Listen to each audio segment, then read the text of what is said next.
Welcome to sportsbookreview.com. I'm Flash, and it's La Liga week 2. Not all the games are going to be this week. We've got a few teams that are going to have a little bit of an extra rest. Coronavirus, pandemic, it's starting to hit Spain again, with coaches going down, players going down, but we've got Román on the ground with us, with Martin Green. But if you like this video, then please subscribe, press the button and ring the bell. The ring the bell means that we can then notify you, and you'll never miss any content again. And if you press the link in the description, that will take you over to articles that give you parlays from Martin, from Tan, from Dave, and obviously from Alex, and they've been absolutely smashing it. Now we've got 7 games to look forward to this weekend, and there's some absolute cracking value, and I cannot wait. And at the end, I will put up our official picks. I will make sure that we do our record from last week, because obviously from La Liga Lowdown, we had Ewan. I gave a little bit of a snippet, which wasn't too clever because I did it in a double with a parlay with Arsenal. But we're also going to put 2 forward for the 18 parlay from La Liga, Bundesliga, Serie A, and the Premier League. Welcome, Román from La Liga Lowdown. Welcome, Martin Green. Román, what's it like in Spain? Obviously, we've not got a full card. Well, here in Spain, as you mentioned, things are starting to get complicated with all the COVID situation. As the temperatures go down, supposedly the virus starts to come back, and also, people kind of relax a bit and things get worse and worse. So this, of course, could be affecting football. As a matter of fact, in these since yesterday and the next few days, many clubs have to tell La Liga which other stadium they would like to play in another autonomous community in Spain, in case in theirs there's like any kind of quarantine situation. So then, for example, Barcelona has said they would like to play in Son Moix in Mallorca Stadium if anything happens here in Barcelona. So things are going to get complicated, and we might see how this affects football, let's say, in a way, in the next few months. How's League One, Román? Week 1. How was Week 1?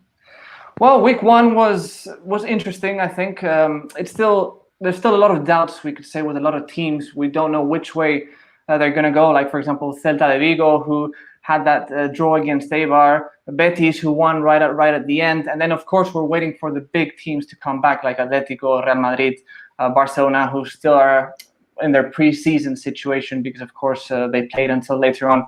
So still a lot of question marks there, but it's going to be surely an interesting league. Interesting teams coming up from Segunda División with Huesca, Cadiz, etc. So it's going to be very exciting, no doubt.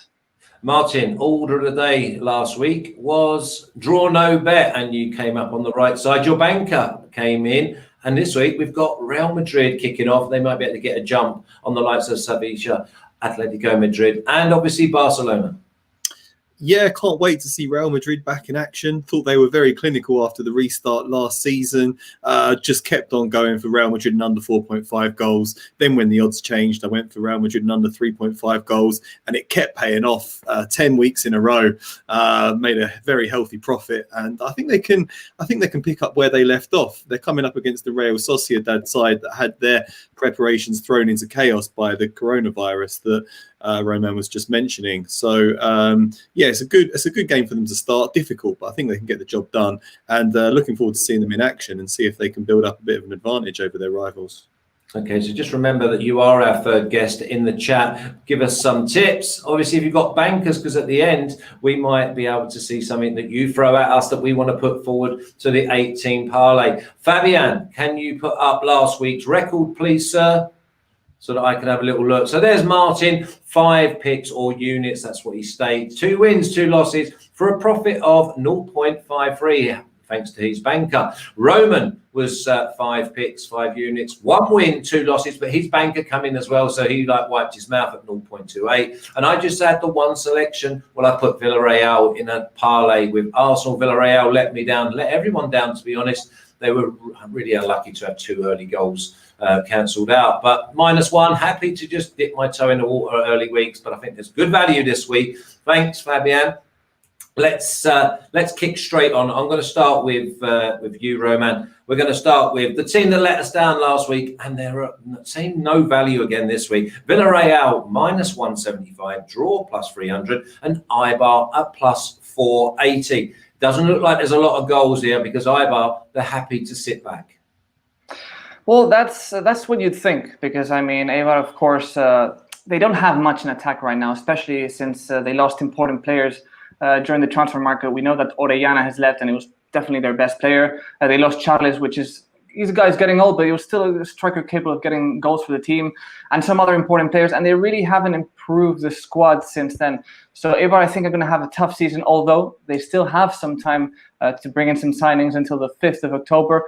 But of course, it's not going to be easy for them because, it's another season where they're fighting with a very low budget and they have a lot of work to do. Whereas on the other hand, I think Villarreal, they were a bit upset with the result again at Huesca. They had a very good first half where I think they deserved more. They got those 2 goals cancelled because of offside positions. So I think in that sense, they're going to want to kind of make up for that game.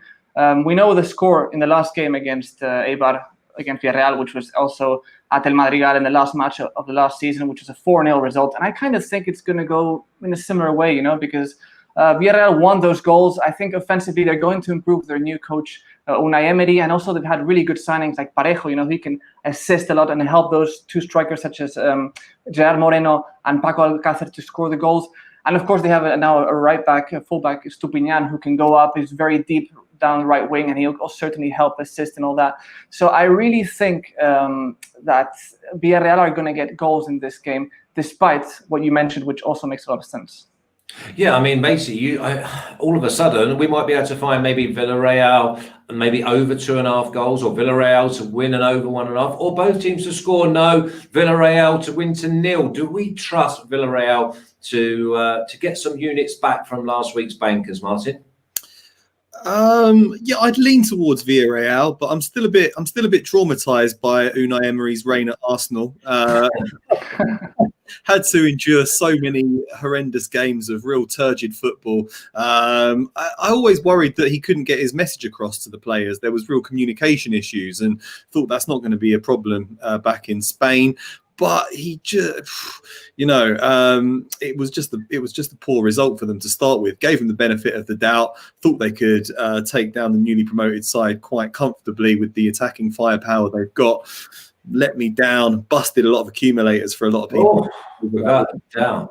So, I think I'm going to leave them alone for a couple of weeks and get a bit of a better feel for what we're going to see from Villarreal before taking the plunge on them. It looks like another comfortable fixture on paper. Eibar are a smaller team, don't travel so well even without fans, but it looked like a really good opportunity last weekend and they couldn't do it. So I'm passing this one.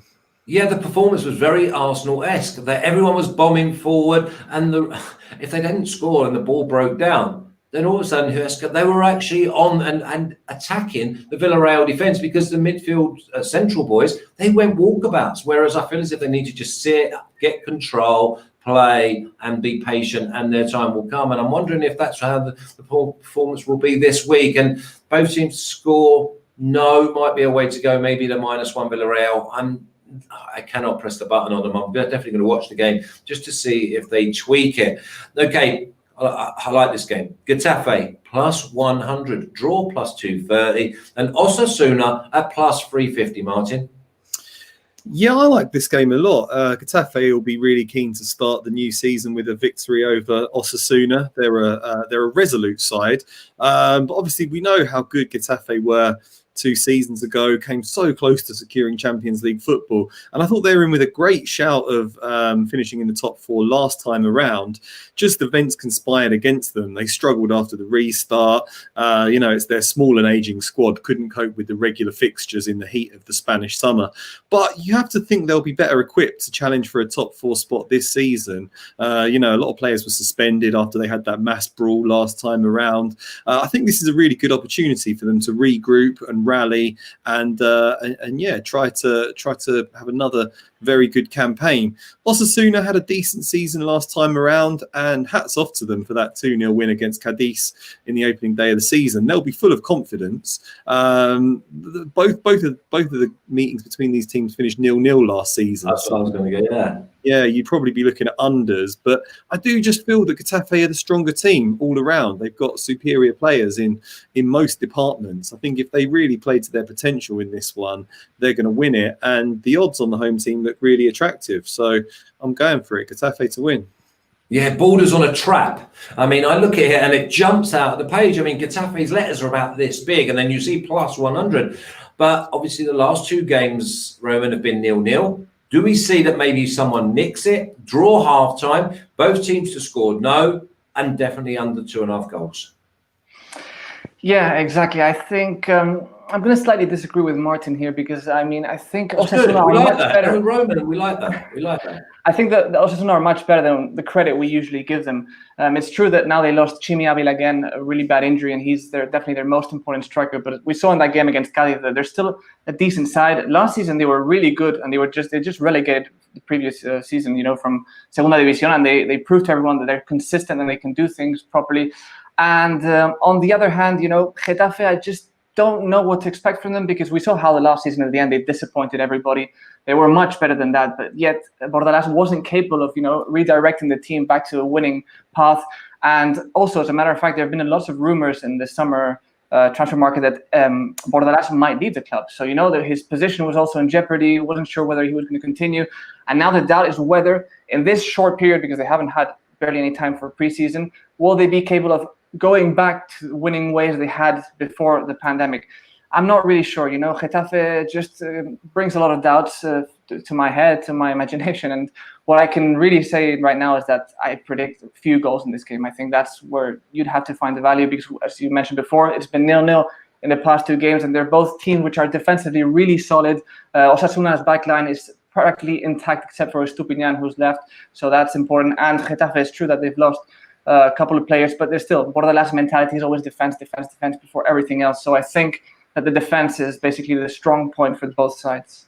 Yeah, draw half-time certainly looks like it's on the cards. That's going to give you a run for your money. And my old friend Juanma will be licking his lips at the thought of a potential another 0-0 between these 2 sides. I know Juanma, he'll even set the video recorder if you've still got one and watch it on replay. Now let's go to Celta. Plus 125 at home, draw plus 255, and Valencia at plus 220. Roman, I've got Valencia struggling this season, and yet they got off to a great. Well, I mean, listen, who thought there'd be 6 goals on the opening day? Exactly. I think this is a tricky game. This is one of the ones I'd personally avoid because I don't know what to expect.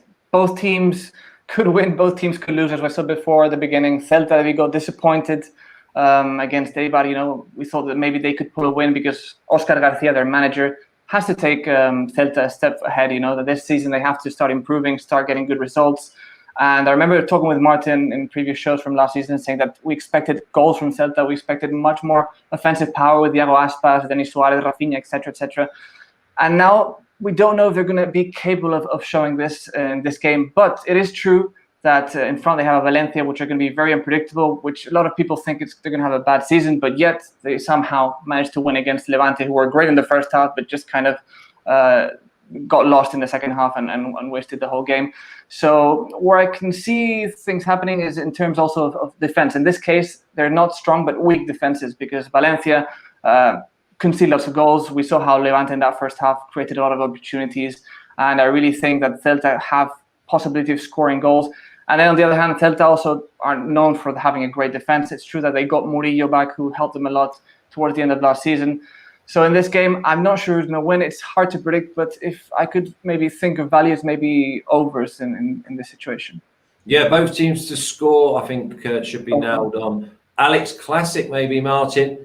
Valencia, I can't have them. I mean, there might be even like a Celta draw no bet.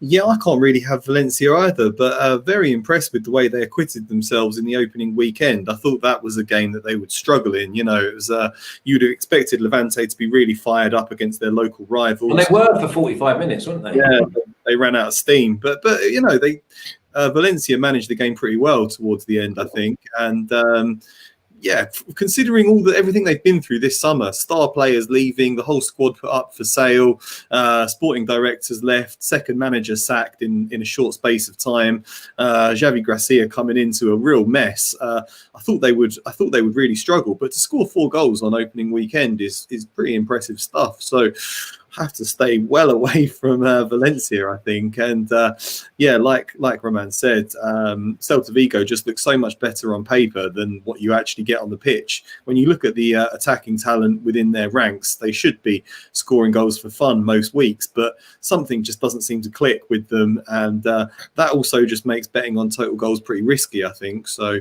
yeah, have to move on, pass. Yeah, I don't expect both teams to be keeping clean sheets here. And the other thing with adversity is that sometimes it just gives you that siege mentality. And listen, if you get that in a football club, good sides have siege mentality. So when a bad one, there's a desperation in getting something out of the game. So I'm definitely going to leave that one alone as well. I'm not leaving this next one alone, though. Huesca at plus 120, draw plus 220, and Cadiz at plus 300, Martin.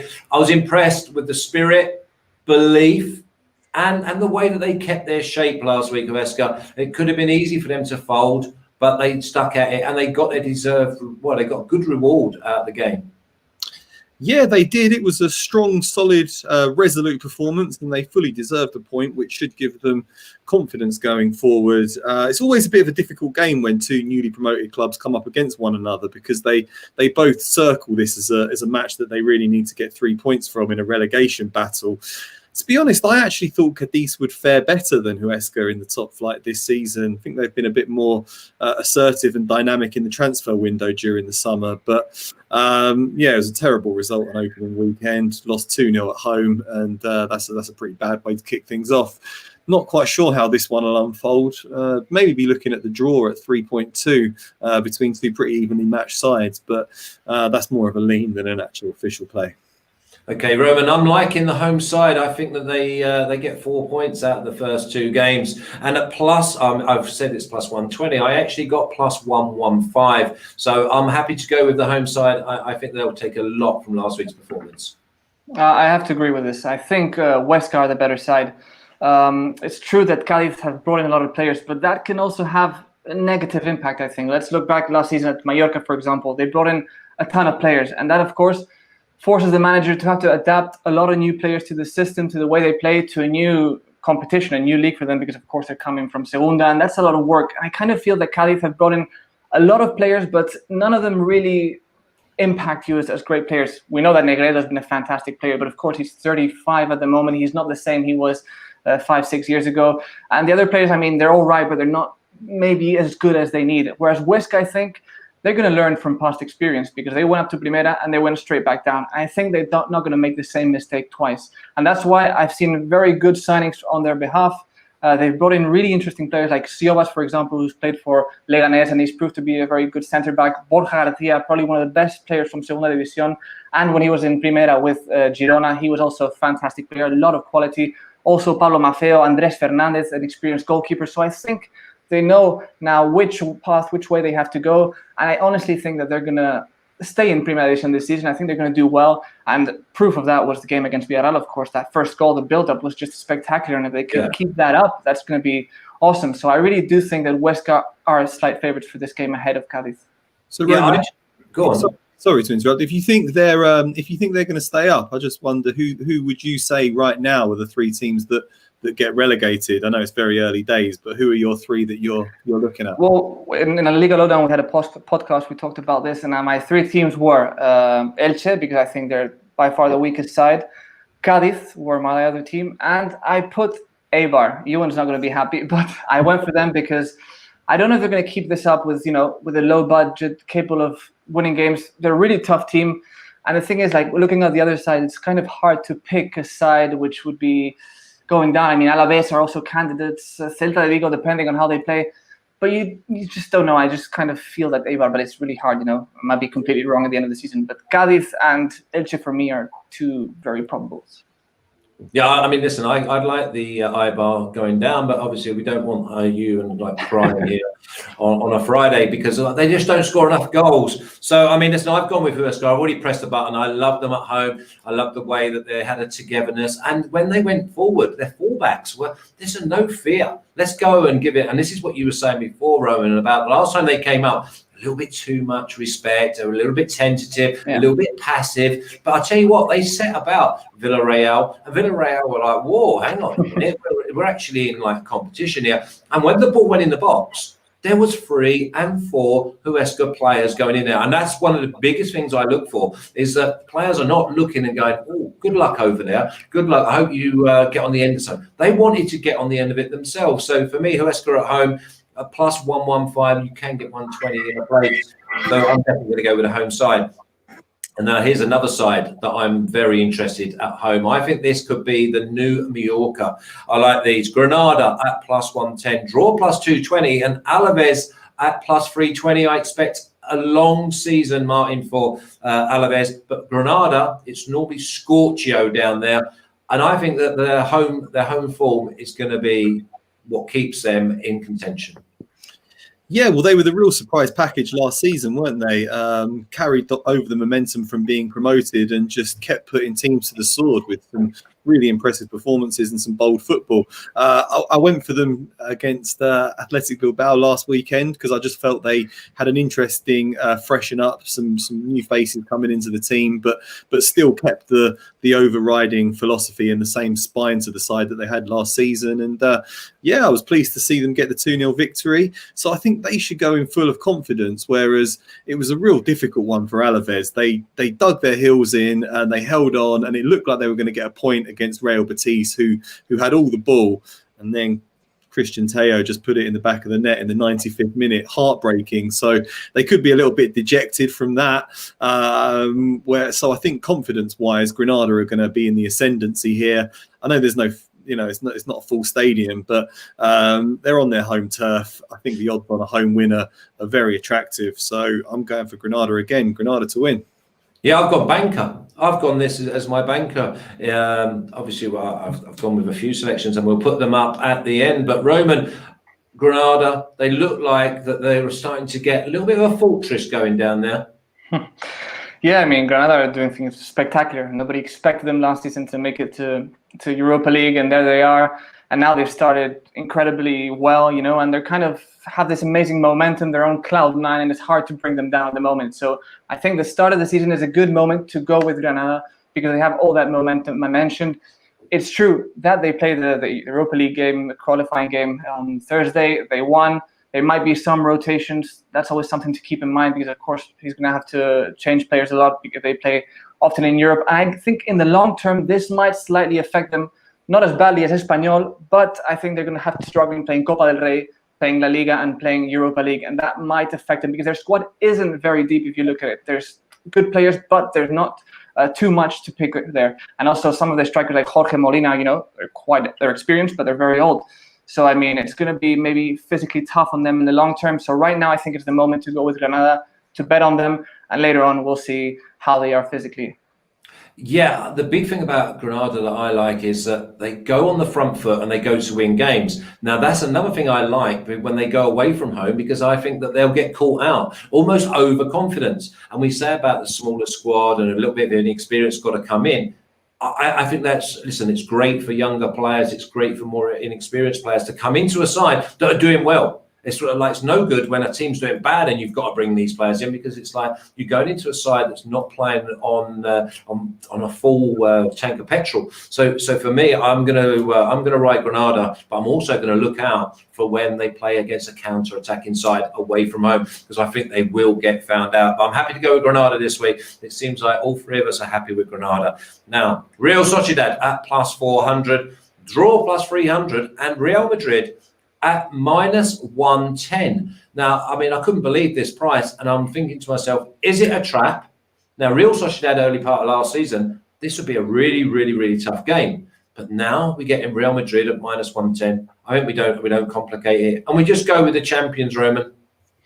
Exactly, that's what I was going to say. I think it's a Madrid win. I think it's pretty clear because Madrid, first of all, they're going to want to pick off where they left last season because they had a great run. It's true that they did draw at the end against Leganés, but they'd already won the title, and I think they were already thinking about next season, and they really mind if Leganés maybe got 1 or 3 points because, friendly team from close by, you don't really mind that much, and they were fighting for their lives. So that game really doesn't count for much. And Real Madrid, with a Benzema who was such great form last season, if he can keep that up, which seems like he might be capable of, because Madrid had a preseason friendly behind closed doors against Getafe. They won 6-0, and Benzema scored quite a few goals.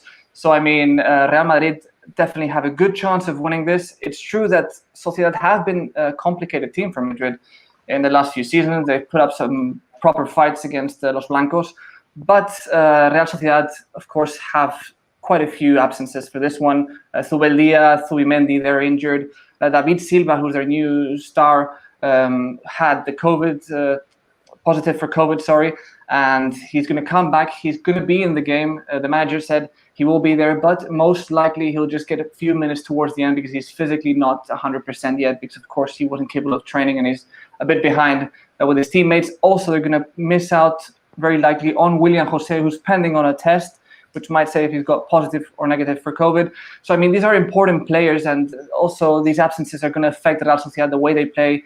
And I really don't think Madrid will have many problems in this case, because we saw against Valladolid how Real Sociedad already struggled a lot. They got a very lucky goal, and in the end, they managed to get a draw. But Madrid are a different side. They're not Valladolid. They're going to come there and just run over them, I think. Roman, when we're talking about some of the Real Madrid players, we've got like Hazard, who hopefully he'll be like a new signing, because for me, he didn't do enough last year. Injury problems. And we on the other side, we've got the absolute fly machine. Now, do we call him Junior or Vicious?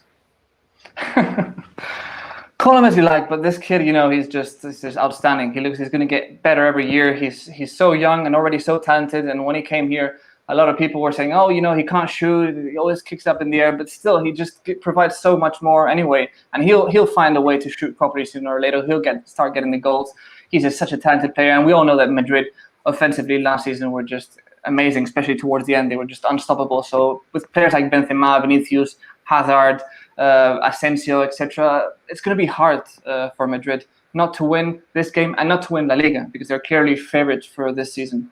Yeah, and you're going to get great value now that Messi's staying at Barcelona. So it's Vinicius and not Junior. Luffy, you're saying in the chat, Alex, please don't respond to trolls. Alex is turning into a troll. If you watched one of the shows yesterday, he was absolutely battering me. Now listen, we've got 61 watching. We've only got 32 thumbs up, so please put your thumbs up. Show the appreciation to Roman and to Martin. Not too worried about myself, you know what I mean? Don't need no thumbs up, but the boys need thumbs up, and I need thumbs up to go to the hierarchy and say how much you actually appreciate the show. Martin, Real Madrid at -110. Let's not look a gift horse in the mouth. No, we're obviously living in unprecedented times, and it's had a huge impact on Real Sociedad's preparation for the season. It's so unfortunate for them, because they should have been full of momentum right now. It was a fantastic coup signing David Silva from under Lazio's nose. If he'd had a bit of a pre-season, he could have gone straight into the team alongside Ayathabal, and I think they look really good technically. Give them a few weeks, I think they'll start to really come on strong, and I can see them having a very good season. But right now, things are just so difficult for them with the players that they've got out. A strong and very settled side for Real Madrid. I think they should be more than capable of getting the win in this game. I just like that Zinedine Zidane seems to have a really clear idea of what he wants from players and what he wants from the squad. He's got no time for players like Gareth Bale, and Jovic just hasn't made any inroads into the team at all. These are quality players, but he's just resisted the temptation to bring them in. They're not spending any money. He's very happy with the squad he's got, and they've got real depth. They do sign a lot of fantastic young Brazilians every now and again, and it sort of goes under the radar. And then you see him in action, like Vinicius, quality player. A lot of players like that don't have any end product at the start, but then suddenly they just click into gear, like Adama Traore. Players like that, suddenly, as soon as they develop that end product, they're world beaters. Agree with everything that was said. Win for Real Madrid in this game. Go on and win the title comfortably. Odds on a straight Real Madrid win look good, but don't see this being a huge scoring game. So Real Madrid under 4.5 goals for a bit more value for me.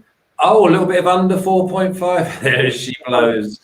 If it's not broke, don't need fixing. Okay. Also, I love the fact that every single player, Real Madrid, they're playing for one of the top 3 or 4 clubs in the world, and they look over to their bench, and their manager is better than all of them. So that is always brilliant when you've got a manager who knows exactly what he's talking about, been there, seen it, done it. And if you listen, you might just improve. Now, the last game, I don't like it. Real Betis at -110, draw +260, and Valladolid at plus 330. Martin, this looks like another very tough game for Betis. Yeah, I don't like Valladolid, sadly. I'm sure it's a fantastic club and whatnot. I just don't like watching them play. I bet. It's like it's about as dull as Atletico Madrid, but without the quality going forward. They're very, very stubborn at the back. Don't show a great deal of ambition, and they just eke out a lot of draws, bust a lot of coupons, and they've cost me a fair bit of money over the past couple of years because I do struggle to get them right sometimes. But I am prepared to stick my neck out and go for Real Betis again. I think, last season was difficult for them. They've got better players than their actual form suggested. And I do think that Pellegrini could be the man to get the best out of the talent within that squad. They kept going. They kept knocking on the door against Alaves, and they got their reward. So I think their tails will be up as they head into this game. I think it's going to be another really tight game, so they're going to have to be patient. But if they get their chances second half, I think they've got the players that can finish them, and they can go on and win it. So yeah, I'm just going to go for home win here. It looks like you've got very good odds. So yeah, Real Betis for me. Is this a trap, Roman? It could very well be a trap. That's why I'd personally stay away from this game, because I'm not really sure what the outcome is going to be. We did see last weekend against Alaves, Betis struggled a lot, which against a side which many people are thinking is going to be a side that's going to go down. So, I mean, Betis should be capable of winning that game without having to struggle right till the end. And we saw that last season they were a very, very complicated side to bet for, because they weren't capable of finding any consistency. It's true, Pellegrini is here now. He's a very experienced manager. He's done great with Malaga, with Villarreal, pretty well with Real Madrid. So, I mean, I think in the long term, he will get Betis where they deserve to be. But at the moment, I think they're still finding their form, although they do have the momentum against that win, because it was the first time they won away from home since November 2019. So that's definitely going to help them out a bit. And it was the first opening game they've won since 2012. So, I mean, that can help, break these negative mentality you might have and kind of go forward and go for the wins. And on the other hand, well, Valladolid, defensively, we saw last season towards the end that they were very, very strong. They're capable. And with Sergio, I think this season they have to evolve. They've made some interesting signings. And against the Real Sociedad, they were actually very unlucky to concede that goal. I think they might have even deserved the win, where Masip, let the ball slip between his fingers. And as a matter of fact, he won't be playing this game because he has COVID-19, which is going to complicate things because more players are going to appear with this. So I honestly don't really see which way it's going to go, and I wouldn't bet on any of both sides at the moment, just to be safe. No, I don't blame you. Any time that Valladolid are involved, but obviously if you was going to go for one, then you're probably going to go for Betis. But when you're looking at minus 110, you're thinking, is this too good to be true? Demetrius says, hey, Flash, we're watching from Cyprus, Real Madrid and Villarreal. We can't go with Villarreal because we don't trust them.